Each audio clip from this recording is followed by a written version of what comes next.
Hello, everyone. My name is Joe Rapisarda, and I am the co-founder of FitTrek. FitTrek is an app that has the overall goal of becoming one of the first data marketplaces that allows anyone in the world to consolidate, store, and share their data with others in return for money. I've been in the Bitcoin space now for around 3 years, and since I entered the space, one of the first things that was most interesting to me was data and how data can be used as an asset in the future. In today's presentation, there's a few main takeaways that I would like to express. First is that data is the new oil. And if data is going to be oil and a commodity, we need to start changing the way that we transact in it, and we need to start making it more inclusive for everyone so that everyone can benefit from the sale of data and not just a few gatekeepers.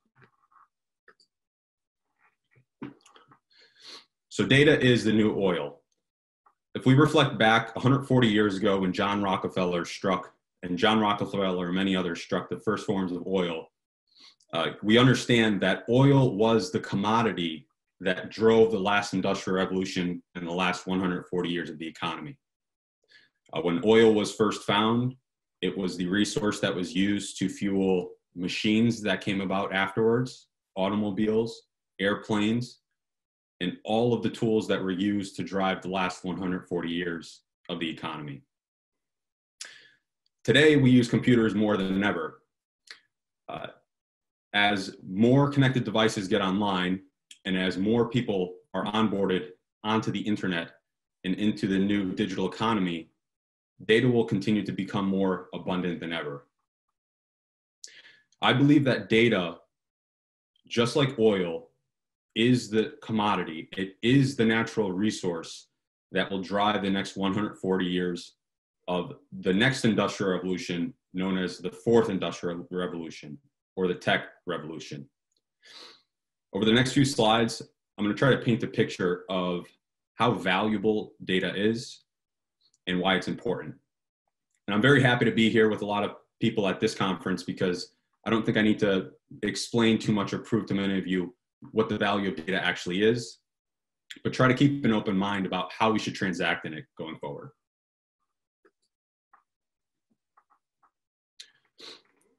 So I'd like you to first focus your attention on the first slide. The Internet of Things is a common term that many of us have heard over the last couple of years. And what IoT really means is the digitization and the onboarding of devices into the internet, essentially connecting every device that exists in the physical world and allowing it to be online and stream data online. As you can see, over the next decade, there will be more than 75 billion connected devices. Today, in the year 2020, there's roughly 31 billion connected devices in the world today. And as each year goes on, more and more devices will be connected to the internet, which will then allow more data to be onboarded into the internet. Second chart shows how much data is generated in any given year and the forecast of how much data will be generated in years to come. As you can see, there's more data generated in each year than there was in any prior year in the past. And from the growth that you can see from 2020 on, as IoT continues, as more devices are connected to the internet, there will be more data generated in the future than there has been in the past. And then finally, the last chart is the actual market cap, the market size for data in US dollars. In the year 2020, the data market industry is roughly $57 billion industry. And it's no surprise that as years go by and as more devices are connected to the internet, more data is generated online, the market size for data is going to continue to grow with that. One of the most interesting things I've noticed with these charts is that they all correlate to each other. One of the other models that we've used here at FitTrek for growth is looking at Moore's Law, of course. And these charts prove that as more things get connected, as more devices come on board, there will be more and more money that will be generated from it. But the question is, who will have access to that money?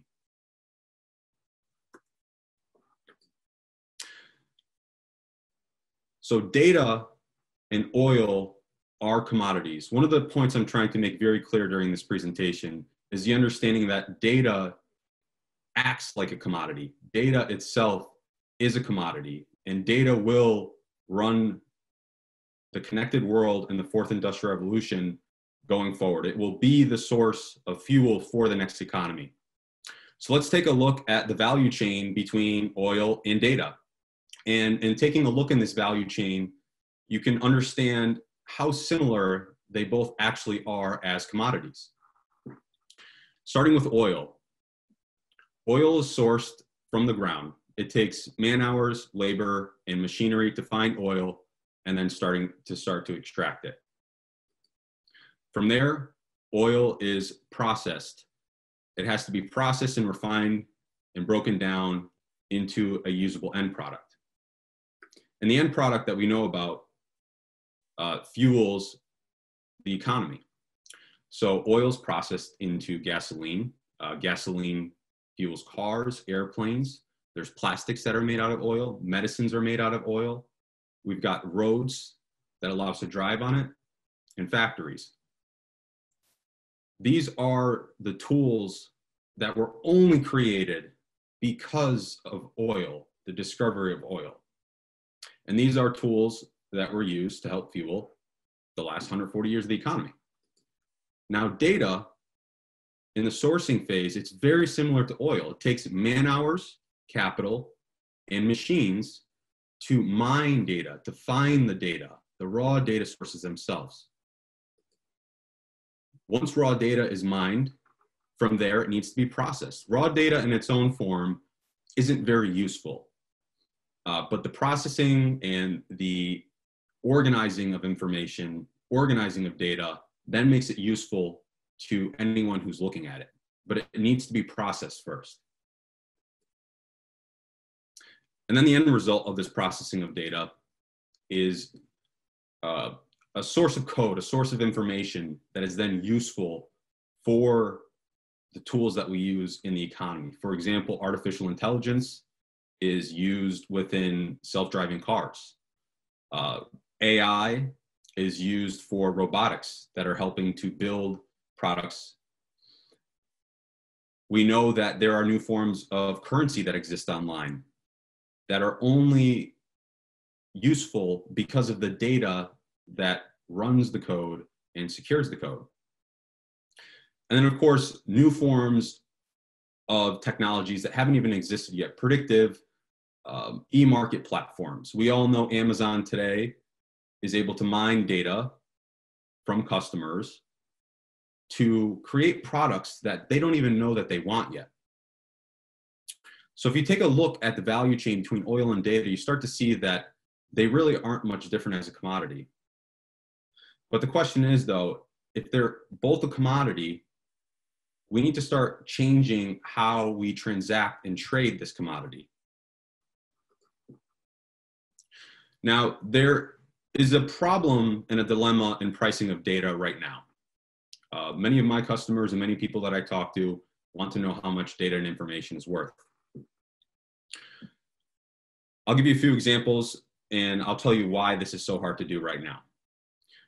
One of the first use cases we've seen here is there was an Italian university that surveyed their students to find what the average price they would be willing to accept money for in turn for their smartphone data. And that was about $3 a month. DataCoop is a company that was paying individuals $8 a month to access social media accounts and payment history. Luth Research, or their ZQ Intelligence segment of the business, was paying customers $100 a month to track smartphone, PC, and tablet data. But the most important one for me on this chart that I want you to focus your attention to is the last line. There's an individual named Federico Zanier who ran a Kickstarter. And for those of you that don't know what Kickstarter is, it's a website where you can crowdfund money to start projects. But essentially what he did is he crowdfunded his data. He told users that he had the ability to store all his computer keystrokes, mouse movements, screenshots, and other data in return for a $2 per day fee to access and view that data. At the end of the 1 month, Federico Zanier was able to earn $2,733 from the streaming of that data. Now, one of the reasons why you see such a variance in pricing of information is because there's no marketplace that exists for it yet. Economics tells us that in order for there to be price equilibrium, there must be a market that exists where buyers and sellers can come together to bid for that good or service. And then through free market economy, data should find a price equilibrium. I believe that one of the reasons why data is so hard to price is because the markets do not exist yet for us to find that price equilibrium and allow people to transact with this asset. So what's the solution to this? This is where FitTrek comes in. FitTrek is a project that was created at the University of Connecticut in the United States of America by a group of students, including myself. We noticed one of the problems with the current data marketplaces, and we set out to fix that. And we have a few main goals of the project. The first one ultimately is to pay people to exercise. FitTrek started as a concept where we wanted to incentivize movement by paying people for their data that they would generate from that movement. The next goal is to create a data marketplace to connect buyers and sellers looking to trade in data. I believe that once a marketplace is created, we'll find price equilibrium, and data will then be easier to model and price and will help other future marketplaces going forward. The third one is to allow users to collect, secure, share, and sell their data to anyone in the world. One of the benefits with the FitTrek platform, thanks to blockchain technology, is that we now have the tools and the ability to allow people to have their own unique databases online that only they have the password to and they secure. And they decide who can have view rights to that information in return for money. And the final goal is to become a trusted authority. For those of you that are currently in the data monetization space, you know that data can be hard to trust because when you purchase a packet of information or an email list, you don't actually know, in fact, if that data is real. But with FitTrek, what we do is we validate that the information is in fact real and it's coming from a trusted source. So we are the trusted authority of that information. Now I want to quickly take a look at changing the business model of data and how FitTrek plans to do that. And if you're someone looking to monetize data, maybe this can help you as well. So the first set up top here, we see a traditional example of who would benefit from your data now. So say you're an individual that has a fitness application, a step tracker, for example. Well, what do? You download the app and then you start using the app. From there, you're streaming your fitness data to this application, and the fitness application then takes your data and provides it to advertisers who buy that data to learn more about you. In turn, they pay the fitness app money for that data and information, and the fitness app gives nothing back to you. You're able to use their app for free, and that's about all the value you get out of it. But who benefits with FitTrek? Let's look at how we change the pricing model and how we change the business model. So in our example, we are the fitness application. So you would download our application, you'd create an account, and you would start using our app, and you'd start streaming fitness data to us. From there, we package the data, we sell it to advertisers just as normal. Advertisers pay us for your information, but in turn, we pass 70% of the value back to you.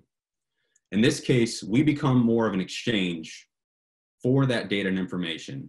We allow you to create the tool. We allow you to have the tools where you can store and stream your data, and we become the exchange for you to transact in that data, and we keep a small exchange fee and then pass 70% of the value back to you as the user.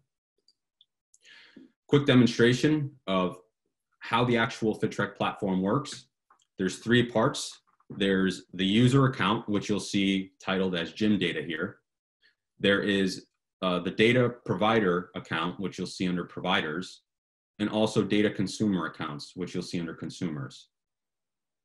In this scenario, the user creates an account or a wallet, as you see here, known as the gym data, and they approve data providers to add data to their wallet.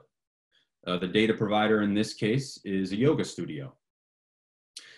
The next thing you would do is approve data consumers. Now, these are wallet addresses or individuals that would be consuming and reading your information. In this case, you'll see the consumer section on the screen, and that would be the Health U wellness program for your employer or your work. Now, as you log into the yoga studio as a data provider has the ability to log a timestamp of when you showed up, which proves that you showed up at that facility at that time. And the consumer has the ability to view all that information, including when you showed up at the yoga studio, the time you showed up, and the date. Now, this seems like a basic model, but what we're able to do here is actually charge a fee for the data consumer to view your data. And you set the fee and you set the time frame that they can actually view that information. Now, the FitTrack platform started in 2019. In January 2019, came up with the proof of concept. April 2019, we were able to start approaching insurance companies here locally in Hartford, Connecticut. And we started working with them to automate many of their wellness programs. The same type of data monetization model that you see with our platform, it started as trying to automate the payment processes for insurance companies and local gyms that they were offering benefits to their customers to go to the fitness studio and get paid. From there in May, we actually modified the platform a little bit and came out with our MVP, which we were building on the Ethereum blockchain. But then in July 2019, we had a revelation that if we were going to create what would be a data market, we needed it to be private at a fundamental level. From there, we stopped developing it on the Ethereum blockchain and decided to wait and hold off to see what advancements in privacy happened within the crypto space over the last year or so. And here we are in September 2020. And what we've identified is that the Monero blockchain, being private from a fundamental core perspective, is the right blockchain for FitTrack. So what we're actively doing right now is exploring the Tari protocol on the Ethereum blockchain to build FitTrack. Now, one of the things I want to leave the audience with here is a statement. This is a statement that I feel is very near and dear to my heart, and I think it's very true. Data sales are a solution to universal basic income. Now, what do I mean by this? I mean that if data is valuable, if data is going to be the next oil, and everyday people are the ones generating this data that is the oil, that is valuable, they should have the rights to access that information, access that asset and sell it. And if they're selling this information just as it's sold on the markets today through data brokers, they're then able to passively generate income. Anyone that has access to a SIM card or an internet connection can passively generate income through the data that they generate at the same time. When they're making money from this, there's no argument anymore about tax revenues or government funding. This is a normal business practice. Data is being sold today through businesses. And once projects like FitTrack come to light and many new data monetization models, people will have more access to that information, more access to money. And I believe that this is the solution for universal basic income. And again, my name is Joe Rapisarda. I'm from here in Connecticut at the USA. I have spent the last 3 years trying to educate my audience on Bitcoin education, Monero education, and I've also been working on FitTrack. If you want to learn more about FitTrack, you can head to fittrack.io, or you can email me at j_rapisarda@protonmail.com. Thank you, everyone, and have a good day.